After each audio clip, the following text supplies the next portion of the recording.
Hello everyone, welcome back to Cenk Uygur. Today I just wanted to talk about a couple of things that were recently in the news. First, Hillary releasing her new book called What Happened. And then finally I wanted to talk about the Ben Shapiro versus Cenk Uygur Politicon debate, which was very interesting. Okay, but first, let's go on to What Happened. What Happened by Hillary Clinton. Why aren't I 50 points ahead, you might ask? That's what happened. Twitter has just been exploding with a lot of great jokes about it, and it's like, well, I mean, how many things can you say? She got, was it Stefan Molyneux said that she got tossed into the side of a van like a side of beef. I lost is what happened. That's what everyone was saying. Having her with the shirt that showed her electoral college loss. And I don't think I will be reading or reviewing her book, but I'm still curious about it. I mean, what could she possibly say? I remember seeing that clip where she's talking to the news reporter, and in the line at the bottom it says, "I take full responsibility for what happened." But she goes on to talk about Comey, WikiLeaks, Russia, on and on and on. She does everything to distract from the fact that she was ahead in the polls and tanked, and that everyone was behind her, and everything was going for her, and people still did not trust her at all. From what I could see from out here in Vietnam, I saw that her ground game was incredibly poor, and she didn't spend enough time in Wisconsin. She just ignored Wisconsin, basically. Blaming misogyny, no, come on. We have many brilliant female politicians, more in the world right now than ever before. It wasn't about her gender. Pepe and trolls, come on, we've had all that stuff before as well. But when you think of things like Benghazi and all of the deleted emails, and the fact that she was anti-gay marriage, and the fact that she was pro-war, I mean, it all adds up pretty quickly. You don't have to look very deep to find lots of dirt on Hillary Clinton. And even though Trump was definitely the more rude and less polished candidate, and he had no idea what it was like to really be a politician, he still, that was an advantage in this campaign. So we'll see. I mean, I'm curious what she thinks happened, but we all know what happened. She lost.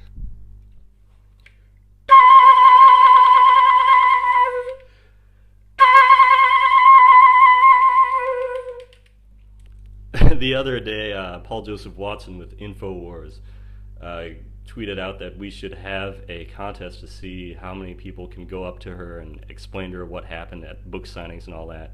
Go up to her at a book signing and say, well, here's why you lost, and have as many people as possible do that, and that would be great. He thought that would be a great trolling opportunity, but I pointed out to him right away when I saw this tweet that she's not going to appear in public for book signings. That's crazy. I mean, she wouldn't even appear in public for votes. And actually, on his last video, Paul mentioned that. He said, well, of course she hates humans, and it was just pointed out to me that she probably wouldn't go out to book signings or anything. So I'm guessing that it was my tweet, because I'm the only person who said that. And so that's pretty exciting. So be sure to catch Cenk Uygur on InfoWars. Okay, Politicon, Los Angeles, 2017, yesterday. Ben Shapiro versus Cenk Uygur, and it was a very highly anticipated debate, and it was excellent to watch, and there were a lot of good lulls to be had. I've been watching the Young Turks for more than 10 years. I mean, it was always just the news that was on YouTube, and it was always suggested to me before I had any accounts or subscribed to any channels or anything. It was always just on, and so I thought, well, it's progressive, and I'm progressive, and I agreed with most of their points, and I kind of let them shape me a lot, especially when it came to Black Lives Matter, and recently I've only undone a lot of the Young Turks brainwashing that I went through for so many years. But anyway, it was good to see Ben Shapiro take on Cenk, and Ben just crushed him completely. That's the consensus from both sides. They begin by talking about healthcare, and Ben talks about how disappointed he is with the Republican stance on healthcare, and how slow it is for things to change, and how repealing Obamacare is taking way too long.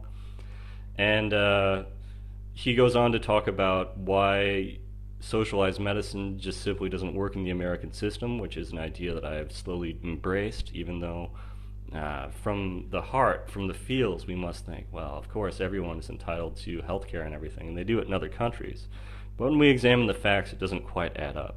Ben explains that with healthcare, you have affordability, universality, and quality. You can only have two of those things, and not all three. And so the problem we see in countries with socialized medicine is often the quality is low and it's more expensive than in the system we have in the US. Ben explains that health insurance is not health care. The government can't force doctors to do things, or at least they shouldn't be able to. Whereas Cenk says, well, if you don't have good health care, you die. Well, right, yes. It's about health care, it's not about health insurance. Health insurance is kind of a nebulous thing. It's there if you need it, but at the same time, who's to say that everyone needs the same coverage? And if we accept that everyone has the same need, then that waters down the needs for everyone, and it creates something much worse. In fact, the liberal paradise, California, refused universal health care because they saw the tremendous cost it would have. Declaring things rights does not make things appear. Only the market does. That's a very important point.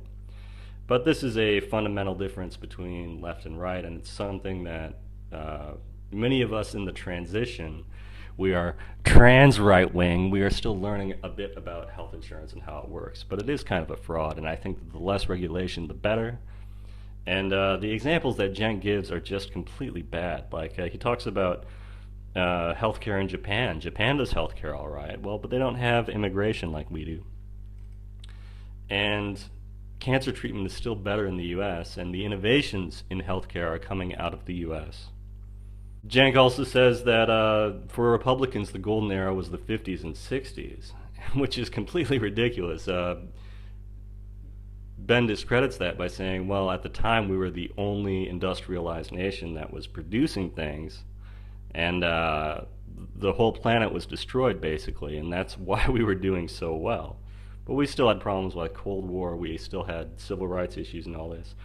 And so it's kind of ridiculous to say that Republicans think that the 50s and 60s were the grand era, and that's what we're trying to go back to when we say make America great again. Well, that's not exactly right. Medicare and Medicaid amount to 66% of the budget. And so it's a big thing that we need to debate, and it's something that we need to find an answer to. Cenk says that taxation is theft, and that Republicans all think that taxation is theft, and so why should we have things like roads or schools or anything like that?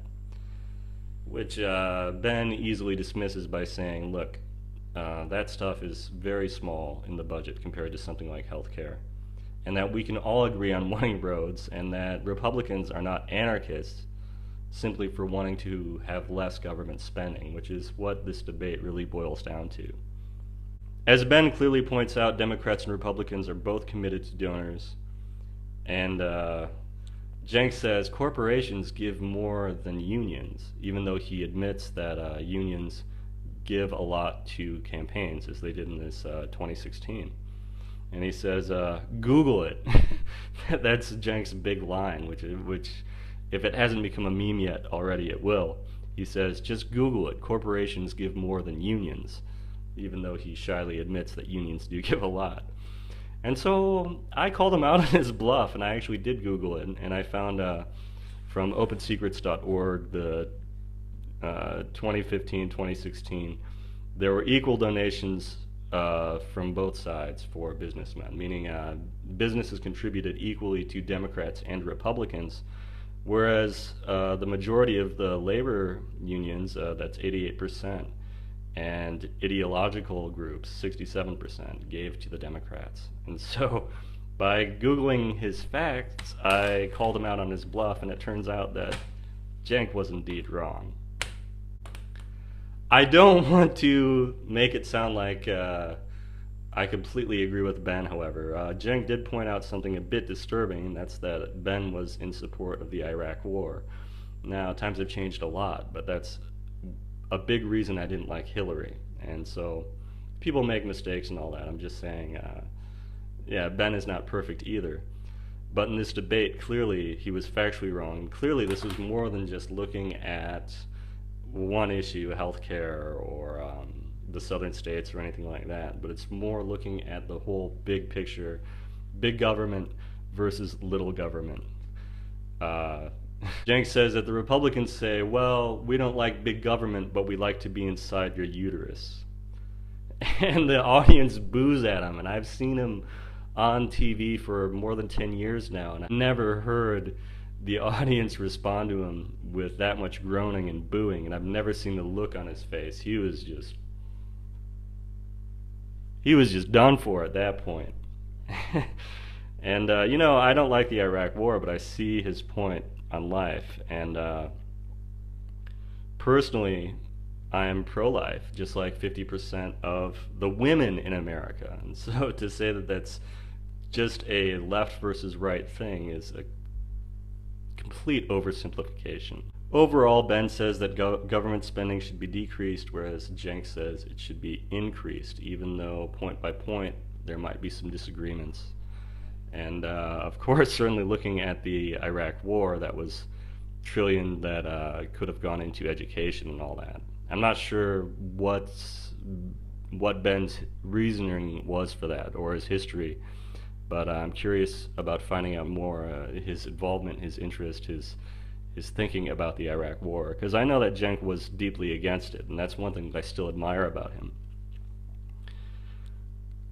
Cenk also resorts to using the metaphor of a hooker, a prostitute. Well, if you're spending money on her, you're talking to her, right? Money is talking in politics, and this is where it kind of lost me, because it was kind of a dirty, pointless analogy, and it didn't really support his side either. All he did was get mad when Ben suggested that he was a prostitute for accepting money from big corporations, as if, you know, Cenk wasn't the one who brought it up to begin with, so it was a bit tasteless, but that's what I'm used to from the Young Turks. You go online, and that's part of what brought me into them, is that they really like dropping F-bombs and just saying whatever they want, and younger me did not realize that that did not substitute for having a real opinion. Final question, Cenk fails to answer, you know. The moderator asks, what is your vision quote, for 2020 and for your party?